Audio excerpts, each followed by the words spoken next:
நான் பிச்சை எடுத்து கட்சியில் இருக்கிறேன், திரள் நிதி வச்சுருக்கேன். ரயில் ஏறி வந்தவருக்கு கூட வேலை செய்கிறேன். நீங்கள் இத்தனை லட்சம் கோடி எப்படி வந்துச்சு? என்கிட்ட காசு இல்லை, மக்கள்கிட்ட கையெழுந்துறேன், பிச்சை எடுக்கிறேன். பிச்சைன்னு வச்சுக்க எடுக்கிறேன். நீனும் உங்கள் அப்பாவும் போட்டியில் உங்கள் வீட்டில் முட்டிக்கால் போட்டு தட்டி எழுந்துக்கணுங்கண்ணா.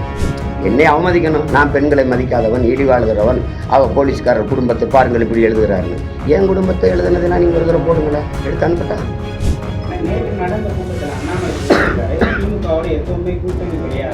திமுகவோட இப்போ கூட்டணி கிடையாதுங்கிறது தெரியுதானே? இது கூட்டணி வைக்கணும், ஒரே கட்சி தான் ரெண்டும்.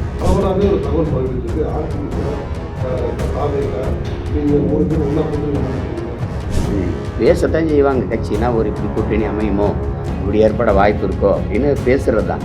ஏதாவது உறுதி செய்யப்பட்டிருக்காங்க. அவருக்கு தனித்த முடிவெடுக்கிற ஆற்றல் இருக்குது. அவர் தான் முடிவெடுக்கணும். தம்பி அவர் முடிவெடுப்பார். என்ன செய்யணும்னு அவருக்கு தெரியும்.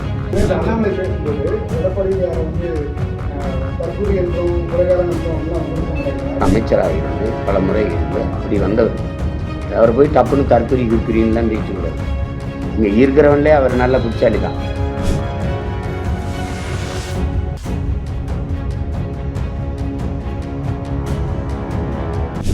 நான் பிச்சை எடுத்து கட்சியில் இருக்கிறேன், திரள் நிதி வச்சுருக்கேன். ரயில் ஏறி வந்தவருக்கு கூட வேலை செய்கிறேன். நீங்கள் இத்தனை லட்சம் கோடி எப்படி வந்துச்சு? ஒரு தொகுதிக்கு 50 கோடி 60 கோடி செலவழிக்கிற அளவுக்கு பணம் எங்கேருந்து வந்துச்சு? சொல்லுங்கள், எங்கேருந்து வந்துச்சு? என்கிட்ட காசு இல்லை, மக்கள்கிட்ட கையெழுந்துறேன், பிச்சை எடுக்கிறேன். பிச்சைன்னு வச்சுக்க எடுக்கிறேன். நீனும் உங்கள் அப்பாவும் போட்டியில் உங்கள் வீட்டில் முட்டிக்கால் போட்டு தட்டி எழுந்துக்கிட்டேன்னா இதெல்லாம் கொழுப்பு தானே. படித்தா ஐபிஎஸ்னா ஐபிஎஸ் வேலை பாரு. என் காசுலேயும் தான் சம்பளம் வாங்குற. நீ ஒழுங்காக வேலை பார்க்கணும். அதை விட்டு திமுகவுக்கெல்லாம் வேலையை ரிசைன் பண்ணிட்டு போய் ஐடிவிங்களை ஜாயின் பண்ணிக்க. சும்மா போட்டு தேவையில்லாமல் என் மனைவி எழுதுகிறாங்கன்னா எங்களையெல்லாம் கொஞ்சுறாங்களா, அப்படியே கும்பிட்றாங்களா கோயிலில் வச்சு? எங்கள் குடும்பத்தையும் தான் எல்லாம் எழுதுகிற போகிறான். ஏன்னா இப்படி நீ யாருக்கு வேலை செய்கிறியோ அவனே எழுதி இந்த 2 பேருக்கு இடையில பிரச்சனை இருக்கிறத நீங்கள் எல்லாம் இப்போ கேள்வி கேட்டுருக்கீங்களா? அதை ரசிப்பா. அப்படி தானே? என்னை அவமதிக்கணும். நான் பெண்களை மதிக்காதவன், இழிவாளுகிறவன், அவள் போலீஸ்காரர் குடும்பத்தை பாருங்கள் இப்படி எழுதுகிறாருன்னு. என் குடும்பத்தை எழுதுனதெல்லாம் நீங்கள் ஒரு தடவை போடுங்களேன், எடுத்து அனுப்பட்டா. நேற்று நடந்த கூட்டத்தில் அண்ணாமலை சொல்லியிருக்காரு, திமுகவோட எப்பவுமே கூட்டணி கிடையாது, திமுக அகற்றனா அது பாஜகவால தான் முடியும்னு சொல்லியிருக்காரு. திமுகவோட இப்போ கூட்டணி கிடையாதுங்கிறது தெரியுதானே? இது கூட்டணி வைக்கணும், ஒரே கட்சி தான் ரெண்டும்.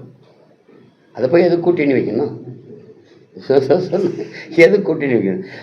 100 விழுக்காடு இருந்து ஆர்எஸ்எஸ் பிஜேபி, 90 விழுக்காடு இருந்து திமுக. 90 விழுக்காடு என் கட்சியில் இருந்துதான்னு சொன்னது நான் இல்லையே, தலைவரே சொல்கிறார். கட்சியின் தலைவரே சொல்கிறாரு. நீங்கள் கேட்டிருக்கீங்களா இல்லை எடுத்து காட்டட்டுமா?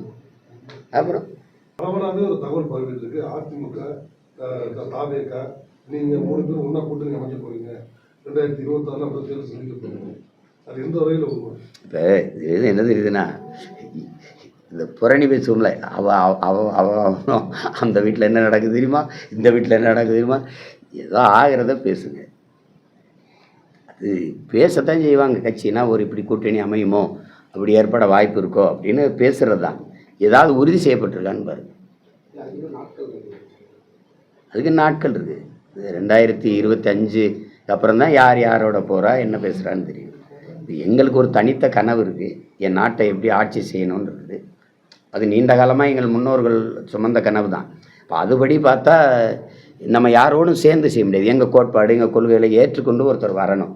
அப்படி வராத போது அது கஷ்டம்.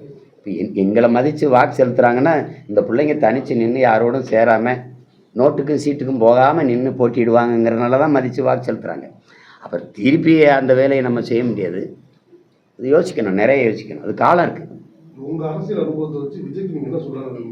2026 அவர் தனித்து போட்டிட்டு அங்கே தான் கூட்டணி வச்சாங்க. இல்லை அது எப்போவுமே இப்போ எனக்கிட்ட வந்து நீங்கள் ஏதாவது சொன்னீங்கன்னா எப்படி இருக்கும்? தம்பி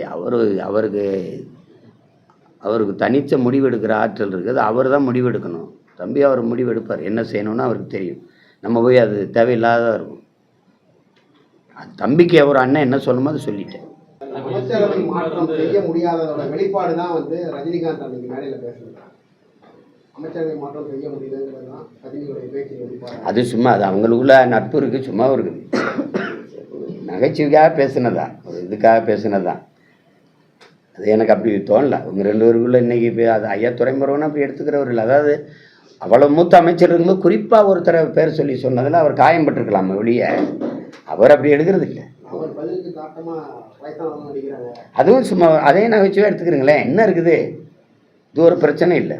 அதுக்கு கட்சிக்காரங்களாம் இருக்கும்போது இதை போய் ஐயா ரஜினிகாந்த் பேசுவார் நீங்கள் நினைக்கிறீங்க? அமைச்சரவை மாற்றம் செய்ய முடியல, அதுக்கு நான் அவர் இடையூறா இருக்காரா அப்படி நினைக்கிறீங்களா? அண்ணாமலை பேசும்போது எடப்பாடியாரை தற்கூரி என்றும் கொலைகாரன் என்றும் அப்படிலாம் விமர்சனம் பண்றாங்க. அரசியலில் இப்படி விமர்சனம் செய்யப்படுவது நாகரிகமான பண்பான்.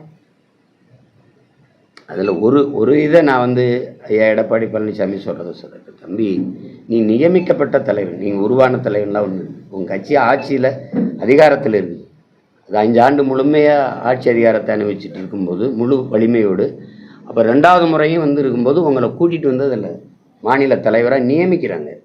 இந்த முழு அதிகாரம் பல மாநிலங்களை ஆளுகிற ஒரு கட்சி, இந்திய துணைக்கண்டத்தை ஆளுகிற ஒரு கட்சியாக இருக்கும்போது நீங்கள் அந்த இடத்துல உட்காரும்போது உங்களுக்கு தானாக ஒரு மதிப்பு வந்துடும். ஆளுகிற கட்சியினுடைய மாநில தலைவர்னு. எடப்பாடி பழனிசாமி அப்படி இல்லை, சாதாரண தொண்டனா ஒன்றிய செயலாளராகி, அப்புறம் சட்டமன்ற உறுப்பினராகி, அதுக்கப்புறம் அமைச்சராக இருந்து பல முறை இருந்து அப்படி வந்தவர். அவர் போய் டப்புன்னு தற்கொலை கிற்குறின்லாம் பேசிக்கூடாது. இங்கே இருக்கிறவன்லே அவர் நல்ல புத்திசாலி தான். ஆமாம், நீங்கள் இங்கே எல்லாம் பேசுனாங்களே, முருக திருவிழா முருக மாநாடெலாம் போட்டாங்கல்ல, தைப்பூசத்துக்கு பொது விடுமுறை இருந்ததா?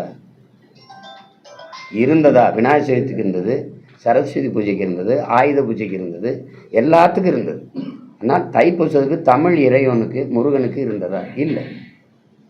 இன்னைக்கு கிருஷ்ண ஜெயந்திக்கு இருக்குல்ல, முருகனுக்கு இருந்ததா? ஆனால் அவ்வளோ காலம் இல்லை. அதை கேட்டு அதை பெற்றது நான், அதை தந்தது ஐயா எடப்பாடி பழனிசாமி. அவர் அறிவில்லைன்னா எப்படி சொல்லுவீங்க? 4 ஆண்டு நாட்டை முதலமைச்சராக இருந்தோ தற்கொலை இருந்தான்ட்டாரா? இவ்வளவு பதட்டம், இவ்வளவு தப்பான திட்டங்கள் ஏதாவது அவர் ஆட்சியில் இருந்ததான்னு பாருங்க. ஒவ்வொரு நாளும் பதறி எந்திரிக்க வேண்டியது, என்ன நடக்குமோன்ட்டு. இப்படித்தான் கார் ரேஸ் விட்டுக்கிட்டு இருந்தாரா? சொல்லுங்கள், நீங்கள் சொல்லுங்கய்யா, ஒன்றும் பேச மாட்டேங்க. கேள்வி நீங்கள் தான் கேட்பீங்க, நான் கேட்டால் சொல்ல மாட்டீங்க. ஏன்னா அது கொடுமை. அவர் தம்பி அப்படி பேசக்கூடாது, படித்தவர் அவர் பேசக்கூடாது. அதெல்லாம் இருந்தவர். அவர் அரசியலாக கருத்தியெல்லாம் நம்ம மோதுறோம், ஒரு விமர்சிச்சுக்கிறோம், அது வேறு. அது கடுமையான சொல்லாக இருந்தது. சரி, அது ஒன்றும் இல்லை. இதுபோன்ற செய்திகளை மேலும் தெரிந்து கொள்ள எங்களது யூடியூப், ஃபேஸ்புக் மற்றும் ட்விட்டர் ஆப்களை சப்ஸ்கிரைப் செய்யவும்.